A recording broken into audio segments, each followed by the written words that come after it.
এই যে সেই বাথটব, যেখানে বসে রাজা রানীরা আরাম আয়েসে শাওয়ার নিত, গোসল করত। এই তারপর এটা খুইলা এটা এইভাবে এটার লগে আটকে লক করে দেয়। লক করে দেয়। আর এই উপরেরটার লগে লক করার কিছু একটা ছিল। এই মেজো সেই কাজ করা। এটা তো একদম মোজাইক করা। এই যে ডিজাইনগুলি, এটা একদম পুরো অক্ষত আছে এখনো। এটা হলো একটা এটা ভিতর পার্ট, এটাতে গ্লাস ছিল।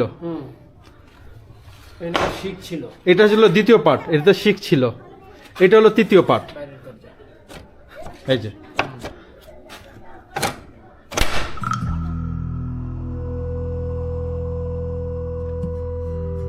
প্রাচীন জনপদ বীরকুচ্ছা, যেখানে গিয়ে আমি এমন কিছু দেখেছি যা কখনো কল্পনাও করিনি।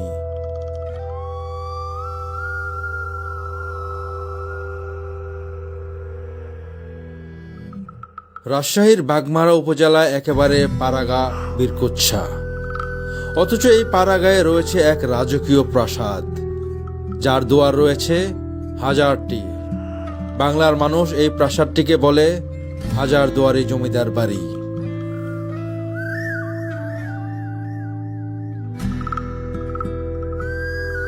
প্রাসাদটি যেমন সুন্দর, ঠিক তেমনি আভিজাত্যে ঘেরা।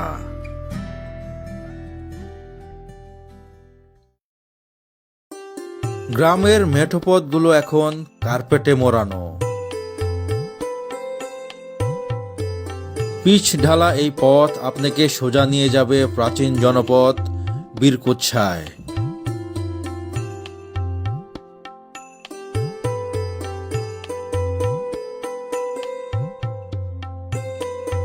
রাজশাহীর বাগমারা উপজেলার সর্বশেষ ইউনিয়ন যোগীপাড়া, যার সর্বশেষ প্রান্তের গ্রাম এই বীরকুচ্ছা।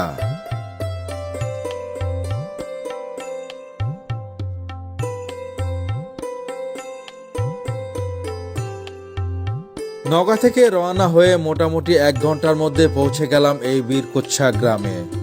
এই গ্রামের একেবারে প্রাণকেন্দ্রে রয়েছে এই হাজারদুয়ারি প্রাসাদ।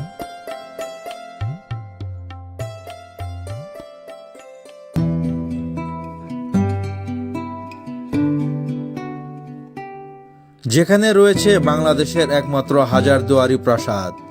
হাজারদুয়ারি কথাটি বললে অধিকাংশ মানুষের মনে মুর্শিদাবাদের সিরাজউদ্দৌলার প্রাসাদটি কল্পিত হয়।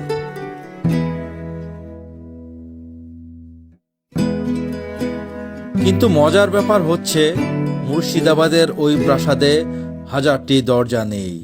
কিন্তু আজ আমি আপনাদেরকে যে প্রাসাদ দেখাতে নিয়ে যাচ্ছি, সেখানে 1000টি দরজা রয়েছে।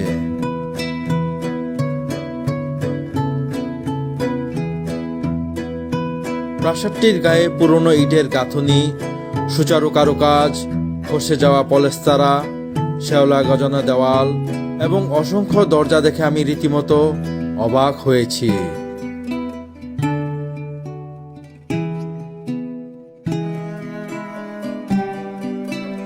ইতিহাস থেকে জানা যায়, জমিদারি প্রথা চালু থাকাকালীন বীরকুচ্ছা ছিল একটি পরগনা। এর জমিদার ছিলেন ভারতের কাশী থেকে আসা বীরেশ্বর বন্দ্যোপাধ্যায়, যার ডাকনাম ছিল বীরুবাবু।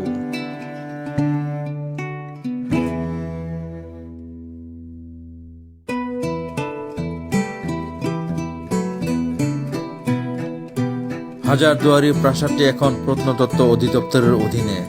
তবে ইতিহাসে ঠাসা এই মহামূল্যবান প্রাসাদটি এখন যেভাবে অযত্ন আর অবহেলায় ভুগছে, তাতে প্রত্নতত্ত্ব অধিদপ্তর এখানে কোন কাজটা করেছে সে প্রশ্ন মনের ভিতর উকি দেয় হাজারবার। রুবেল, আজকে যতগুলি বাড়িতে গেছি, প্রত্যেকটা বাড়ি কিন্তু এক একটা থেকে এক একটা বড় এবং সুন্দর। হ্যাঁ, এই এলাকার জমিদারগুলো একটু বড়ই ছিল, আর ওদের পাশে রাজত্ব তো অনেক জায়গা নিয়েছিল, মানে পুরো ইন্ডিয়াতে অনেক জায়গায় ছিল। ইন্ডিয়া তো ছিল, আমগো এখানে ছিল আর কই রাজশাহী, খুলনা, রংপুর, এরপর সিলেট। হ্যাঁ, অনেক বড় বড় জায়গা নিয়ে তাদের রাজত্ব ছিল।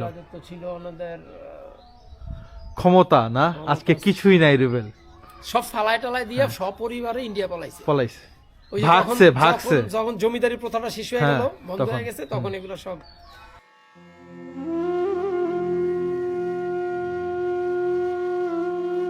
নাটোর সান্তাহার রেল স্টেশনের পাশে প্রায় 50 বিঘা জমির উপর এই জমিদার বাড়িটি তৈরি করা হয়েছিল।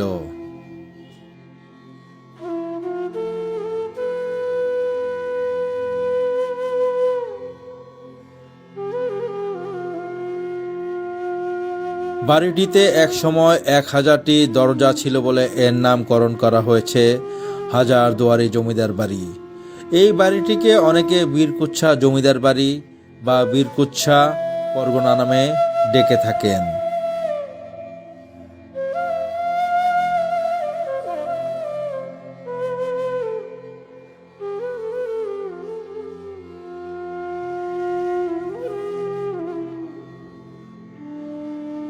নওগাঁ জেলার আমরুল ডিহির রাজা গোলাপধাম তার মেয়ে প্রভাতীবালাকে ভারতের কাশী থেকে আসা বীরেশ্বর বন্দ্যোপাধ্যায়ের সাথে বিয়ে দেন এবং তার অধীনস্থ এই বীরকুচ্ছা পরগনাটি মেয়ে প্রভাতীবালা এবং জামাই বীরবাবুর নামে লিখে দেন।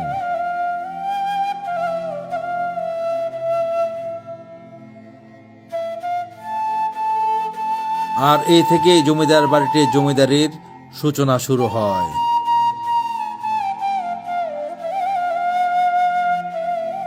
এই দরজাটা তুমি কি দরজা না দেখে চলে গেছো?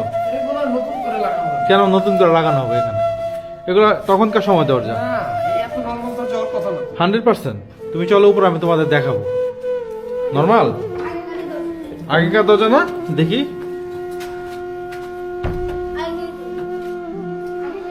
এখানে মনে হয় কিছু একটা ছিল।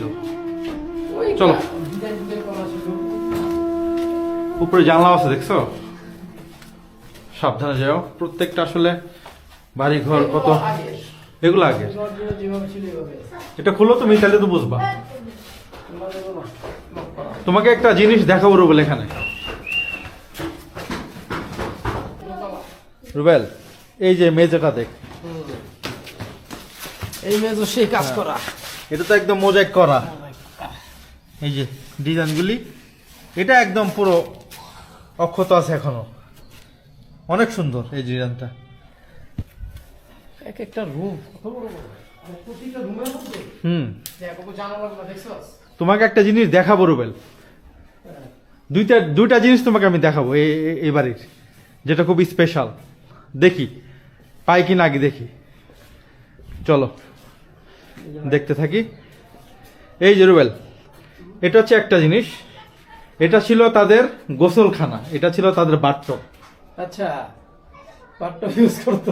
জি, এই জিনিসটা তোমার দেখানোর জন্য আমি অনেক মানে ইচ্ছা ছিল। এটা হলো তাদের বাথটব, ওটা হলো তাদের টয়লেট, চেঞ্জিং রুম।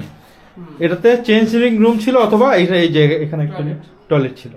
যেটা ছিল এটা হলো বাথরুম, বুঝা গেছে। এটা হলো বাথরুম ছিল। হ্যাঁ, জানালার পাশে বসে এই যে সেই বাথটব, যেখানে বসে রাজা রানীরা আরাম আয়েসে শাওয়ার নিত, গোসল করত।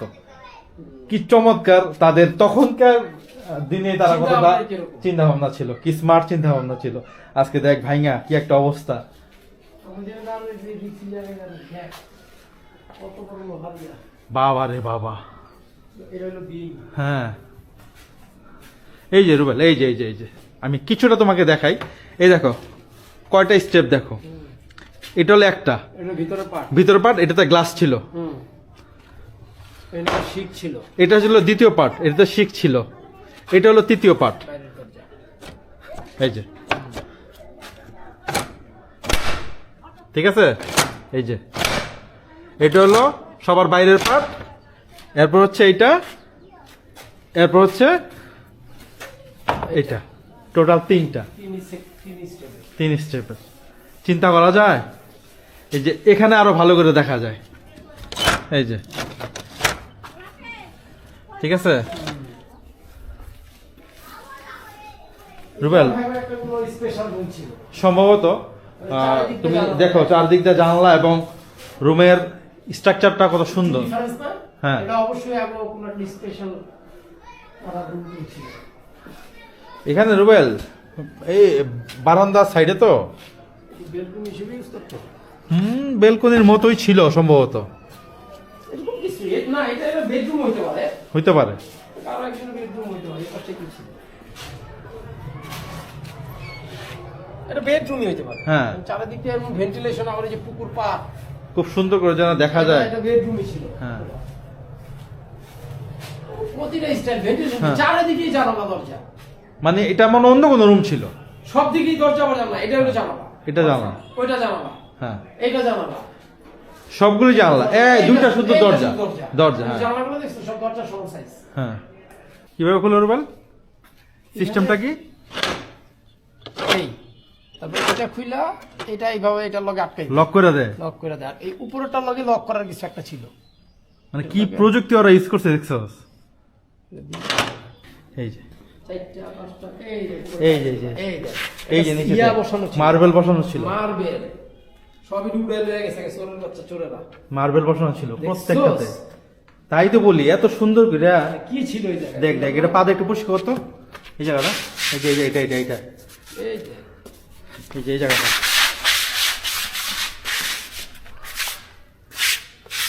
এই যে কি মার্বেল, শ্বেত পাথরের মার্বেল ব্যবহার করছে। কল্পনা করা যায়? হ্যাঁ, এগুলো নিব না, কে নিব ক? এই যে কালো কালো, পুরাটা এই কিছু অর্ধেক যদি পার্সেল করে নিছে। হ্যাঁ এই যে পুরা মার্বেল, এই এক একটা এক এক কালারে। দেখ, এটা এক কালার, এটা এক কালার, multi-color। এই যে মাল্টি কালারের। এই যে এটা একরকম। হ্যাঁ, এক একটা, এই যে এই যে এটা একরকম। আর এগুলো কিন্তু তখন সব ইংল্যান্ড থেকে ইম্পোর্ট করতে হইতো। হ্যাঁ, ওই সময় কিন্তু ওই যে ভারতে টারতে এগুলো ছিল না। আমরা চাইলে কিন্তু একটা উঠায় নিতে পারি। সারা দুনিয়া মানুষ নিয়ে আমার নিতে সমস্যা কি? এই যে উপরের অংশটা, এগুলো মনে সিলগালা করে দিচ্ছে রুবেল, এগুলা সিলগালা করে দিচ্ছে একবারে, এগুলা খোলা যাবে না। হুম, আমি হ্যাঁ, এই যে আমি আবারও দেখাই আপনাদের, দেখেন পুরোটাই মার্বেল পাথর একবারে। হ্যাঁ, প্রত্যেকটা রুমে রুমে ছিল এরকম।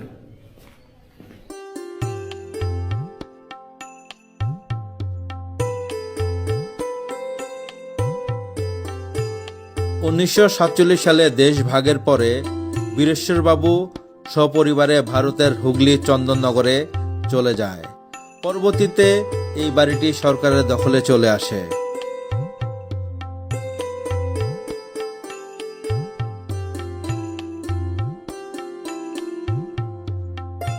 বীরুবাবুর ছিল 5 ছেলে।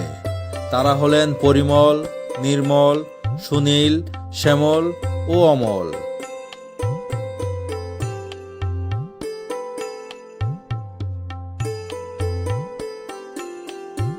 জমিদারদের একটি হাতি ও 4টি লাল বর্ণের ঘোড়া ছিল। হাতিতে চড়ে তিনি জমিদারি দেখাশোনা করতেন। জমিদারদের 17 জন নায়েব খাজনা আদায় করতেন এবং হিসাব রাখতেন।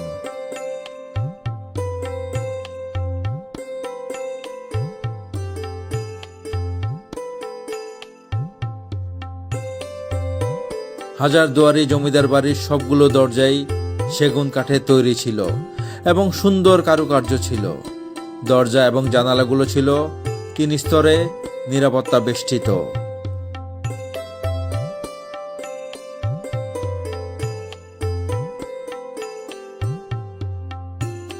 প্রথমে কাঠ, তারপর লোহার গ্রিল, এরপর দামি কাঁচ দিয়ে মোড়ানো ছিল এর প্রতিটি জানালা।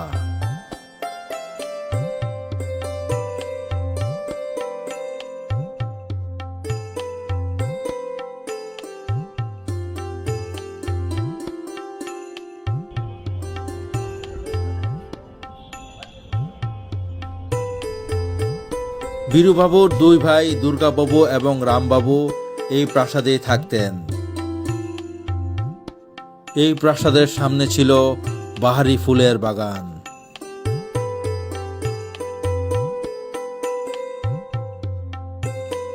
এই প্রাসাদের ভেতরে এক পাশে ছিল জলসা ঘর।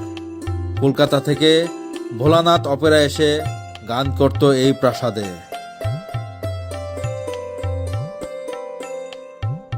এছাড়াও এই অট্টালিকার পুরো মেঝেতে ছিল শ্বেত পাথরে ঢাকা, তবে বেশিরভাগ শ্বেত পাথর এখন চুরি হয়ে গেছে। হাজারদুয়ারি প্রাসাদের সৌন্দর্য আমাকে যতটা মুগ্ধ করেছে, প্রত্নতত্ত্ব অধিদপ্তরের উদাসীনতা আমাকে ঠিক সেরকম কষ্ট দিয়েছে।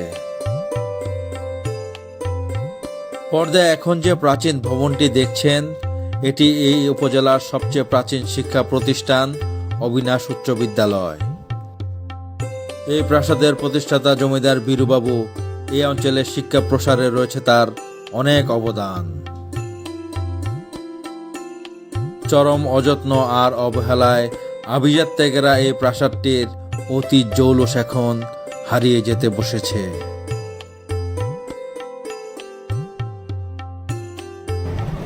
সারাদিন অনেক পরিশ্রম হলো। আসলে একটা ভিডিও আপনারা দেখেন এমনি এমনি আসলে ভিডিওটা হয় না, তার পিছনে অনেক কষ্ট হয়, অনেক শ্রম পরিশ্রম অর্থ সবই আসলে যায়। এরপরে সময়, এত ব্যস্ততার ভিতরে ওই যে রুবেল আমাকে সময় দিল, আমি সময় বের করলাম। আসলে একা আসা হয় না, সবচেয়ে বড় কথা একা হয়ে ওঠে না। রুবেল যে আমাকে সময় দেয়, আর আশুগঞ্জে গেলে সৌরভ ভাই আমাকে সময় দেয়, আমি তাদের প্রতি অনেক কৃতজ্ঞ। হ্যাঁ, অবশ্যই কৃতজ্ঞ। একটা চ্যানেল চালাতে গেলে কি পরিমাণ কষ্ট, কি পরিমাণ চ্যালেঞ্জিং আমাদের মানে মধ্যে দিয়ে যেতে হয়। এই যেমন নর্মাল একটা এক্সপিরিয়েন্স, যেটা গত পরশুদিন গতকালকে সকাল 7টা বাজে আমাদের জার্নি শুরু হয়েছে। আর এখানে চলতেছে সত্যপ্রবাহ। সত্যপ্রবাহ গতকালকে এবং আজকে সকালে ছিল 8, 9, 10 এরকম। হ্যাঁ, এর মধ্যে আমাদের ভিডিও চলছে। সকল কষ্টের মধ্যেও আমরা আজকে সারাদিনে চেষ্টা করছি বেশ কিছু জমিদার বাড়ি আপনাদের জন্য সংগ্রহ করতে। এরপরে দেখা গেছে এর আগের দিন আমরা রাত 1টা পর্যন্ত আমাদের পার্টি হয়েছে। পার্টি শেষ করে রাতে বাসায় গেছি, আবার 6টার সময় বের হইছি, 5টার সময় উঠা। কি পরিমাণ আসলে কষ্ট একটা ভিডিও তৈরি করতে গেলে, এটা আসলে বোঝানো সম্ভব না। আর আমাদের এই কষ্টগুলো তখনই সাকসেস হবে যখন যদি আপনারা আপনি ওমর ব্লগকে সাবস্ক্রাইব করবেন এবং ভিডিওটা দেখবেন, শেয়ার করবেন, লাইক করবেন। তখনই আসলে আমাদের সার্থকতা। ঠিক আছে রুবেল, এভাবে আজকে আমাদের সাথে থাকুন, দেখতে থাকুন ওমর ব্লগের প্রত্যেকটা ভিডিও। সেই আশাবাদ ব্যক্ত করে আমরা এখান থেকে বিদায় নেই। ঠিক আছে, ভালো থাকেন। আসসালামু আলাইকুম।